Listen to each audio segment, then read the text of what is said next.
Hi friends, എല്ലാവർക്കും online ക്ലാസ്സിലേക്ക് സ്വാഗതം. ഇന്ന് നമ്മൾ ഡിസ്കസ് ചെയ്യുന്നത് 7ാം ക്ലാസ്സിലെ മലയാളം ആൻസർ കീ ആണ്. ആദ്യത്തെ പ്രവർത്തനം വായിക്കാം എഴുതാനാണ്. വാക്കിൻ്റെ പോക്ക് ഡോക്ടർ സാബു കോട്ടുക്കലിൻ്റെ ഒരു പാസേജാണ്.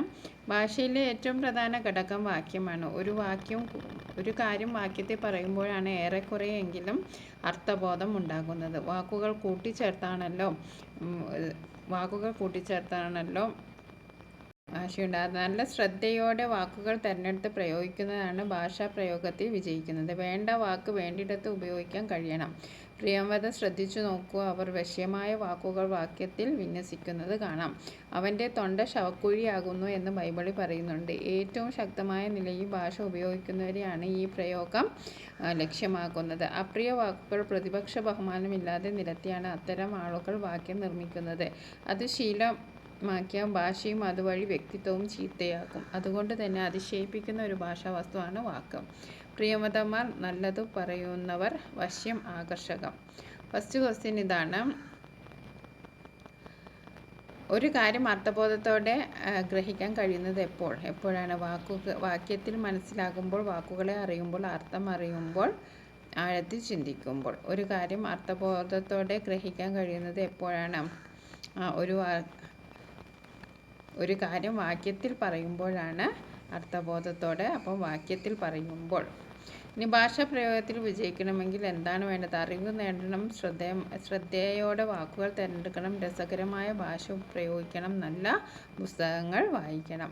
അപ്പോൾ ഭാഷാ പ്രയോഗത്തിൽ വിജയിക്കണമെങ്കിൽ നല്ല ശ്രദ്ധയോടെ വാക്കുകൾ തിരഞ്ഞെടുക്കണം.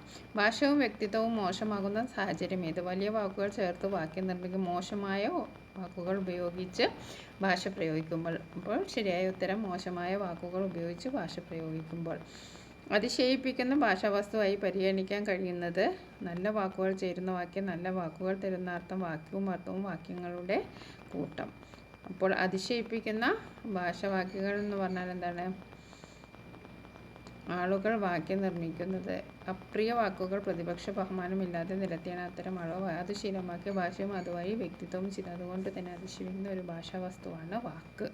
അപ്പോൾ എന്താണ്? നല്ല വാക്കുകൾ ചേരുന്ന വാക്യം എന്ന് നമുക്ക് എഴുതാം. ഇനി നമുക്ക് അടുത്ത പ്രവർത്തനം 2 അനുഭവക്കുറിപ്പാണ്. അമ്മ എവിടെ എന്ന ടീച്ചറുടെ ചോദ്യത്തിന് എനിക്ക് അമ്മയില്ലെന്ന് ഞാൻ പറഞ്ഞു. ടീച്ചർ എന്നെ ചേർത്ത് പിടിച്ചു. ഞാനില്ലേ നിനക്കെന്ന് ടീച്ചർ പറഞ്ഞപ്പോൾ എൻ്റെ മനസ്സ് നിറഞ്ഞു. വാക്കുകൾ ഇതുപോലെ നിങ്ങളെ സന്തോഷിപ്പിക്കുകയോ സങ്കടപ്പെടുകയോ ചെയ്തിട്ടില്ല? ഒരു അനുഭവം കുറിപ്പായി എഴുതുക. ഒരു അനുഭവക്കുറിപ്പാണ്. ഞാൻ അമ്മയോടൊപ്പം നടക്കാൻ പോയപ്പോൾ ഒരു തെരുവ് നായ കിടക്കുന്നത് കണ്ടു. അപ്പോൾ എനിക്ക് ഭയങ്കര സങ്കടം തോന്നി. ഭക്ഷണം കഴിക്കാൻ പോകാൻ കഴിയാതെ അതിനെ തന്നെ നോക്കി നിൽക്കുമ്പോൾ ഒരു വഴിയാത്രക്കാരൻ വന്നു. അയാളുടെ പോക്കറ്റിൽ നിന്ന് കുറേ ബിസ്ക്കറ്റ് എടുത്ത് നായയുടെ മുന്നിലേക്ക് നീട്ടി. അത് അത്യാർത്തിയോടെ കഴിക്കുന്നത് കണ്ടു. അപ്പോൾ ഞാൻ അമ്മയോട് പറഞ്ഞു, എനിക്കും നായക്ക് കൊടുക്കാൻ ഒരു ബിസ്ക്കറ്റ് വാങ്ങിത്തരണം. അമ്മ കേട്ട പാതി വേഗം അടുത്ത കടയിൽ എനിക്ക് വാങ്ങി തന്നു. ഞാനും ആ നായക്ക് ബിസ്ക്കറ്റ് കൊടുത്തു. അത് നന്ദിയോടെ വാലാട്ടി. ഇങ്ങനെ എന്തെങ്കിലും ഒരു അനുഭവങ്ങൾ, നിങ്ങളുടെ മനസ്സിന് നിറഞ്ഞ അനുഭവങ്ങൾ. ചിലപ്പോൾ ചില നല്ല കാര്യങ്ങൾ, നല്ല വാക്കുകൾ പറയുമ്പോൾ നിങ്ങളുടെ മനസ്സ് സന്തോഷപ്പെട്ടിട്ടുണ്ടാവും. ചിലപ്പോൾ അപ്രിയ വാക്കുകൾ കേൾക്കുമ്പോൾ നിങ്ങളുടെ മനസ്സ് വേദനിച്ചിട്ടുണ്ടാവും. ഇങ്ങനെ ഏതെങ്കിലും ഒരു അനുഭവം നിങ്ങൾ എഴുതുക. ഇനി അടുത്ത തത്സമയ വിവരണമാണ്. സ്കൂൾ കലോത്സവം താളമേളത്തോടെ വിദ്യാലയത്തിൽ പുരോഗമിക്കുകയാണ്. കലാപരിപാടികളുടെയും കുട്ടികളുടെയും പങ്കാളിത്തത്തിൻ്റെ ആവേശം ചോർന്നു പോകാതെ കലോത്സവത്തിൻ്റെ തത്സമയ വിവരണം തയ്യാറാകാനാണ്. അപ്പോൾ എല്ലാവർക്കും നമസ്കാരം. ഞാനിപ്പോൾ നിൽക്കുന്ന കലോത്സവ വേദിയുടെ മുന്നിലാണ്. ഈ ഒരു സ്റ്റേജിൽ പ്രസംഗം, പദ്യപാരായണം, ഉപകരണ സംഗീത, ഏകാംഗ നൃത്തം, നാടകം, സംഘനൃത്തം, ടാബ്ലോ എന്നിവയായിരുന്നു ഇനങ്ങൾ. ആലപ്പുഴ ജില്ല മുന്നേറിക്കൊണ്ടിരിക്കുകയാണ്. കാണികൾ ആവേശത്തിമിർപ്പിലാണ്. മത്സരാർത്ഥികൾ ഒരുങ്ങി ഇതാ സ്റ്റേജിൽ കയറാൻ റെഡിയായിക്കൊണ്ടിരിക്കുകയാണ്. അവർക്ക് വേണ്ട സഹായങ്ങൾ ചെയ്ത് മാതാപിതാക്കളും ഗുരുക്കന്മാരും കൂടെയുണ്ട്. വളരെ ആവേശഭരിതമായ മത്സരങ്ങൾ തുടങ്ങുകയാണ്.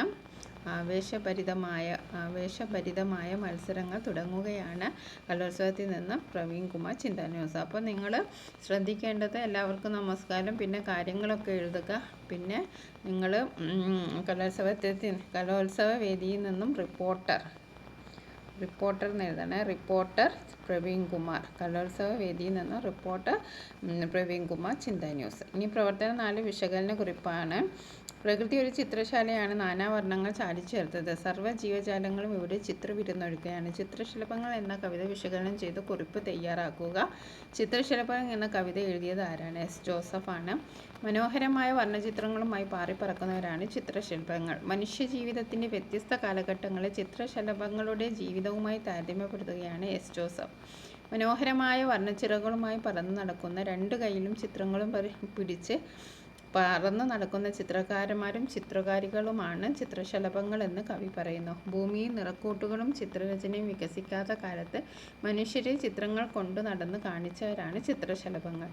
ചിത്രശലഭങ്ങളുടെ വർണ്ണച്ചിറകുകൾ കണ്ടിട്ടാണ് മനുഷ്യന് വർണ്ണബോധമുണ്ടായത് എന്ന് കവി ചിന്തിക്കുന്നു. ഇനി അടുത്തൊരു ഇമെയിൽ സന്ദേശം തയ്യാറാക്കാനാണ്. അങ്ങുവാന കോണിലും മിന്നി നിന്ന രമ്പിളി അമ്പളക്കലക്കുള്ളിൽ ചോര കൺമുയൽ. വൈക്കം വിജയലക്ഷ്മിയുടെ ഈ പ്രസിദ്ധ ഗാനം ശ്രദ്ധിച്ചില്ലേ? കാഴ്ച പരിമിതിയെ സംഗീതം കൊണ്ട് അതിജീവിക്കുന്ന കലാകാരിയെ അഭിനന്ദിച്ച് ഇമെയിൽ സന്ദേശം അയക്കാൻ തയ്യാറാക്കുക.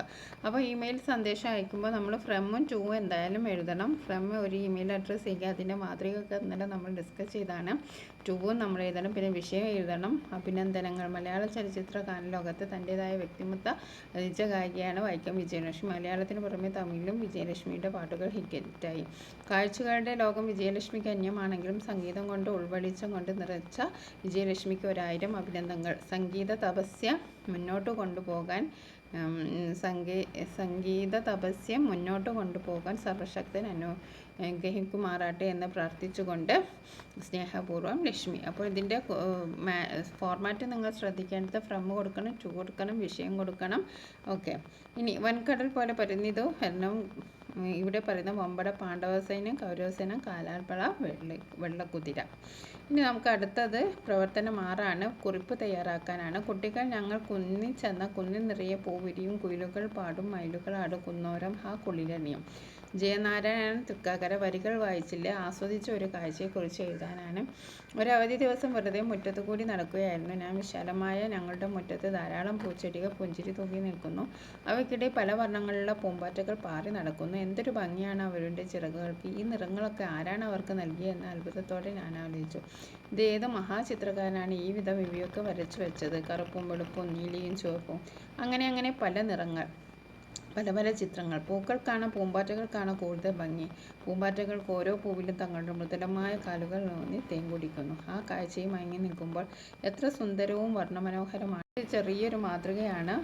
വളരെ ഡീറ്റെയിൽഡായിട്ടുള്ള ക്വസ്റ്റ്യൻ ആൻസറൊക്കെ പിന്നീട് നമ്മൾ അപ്ലോഡ് ചെയ്യുന്നതാണ്. Okay, thank you.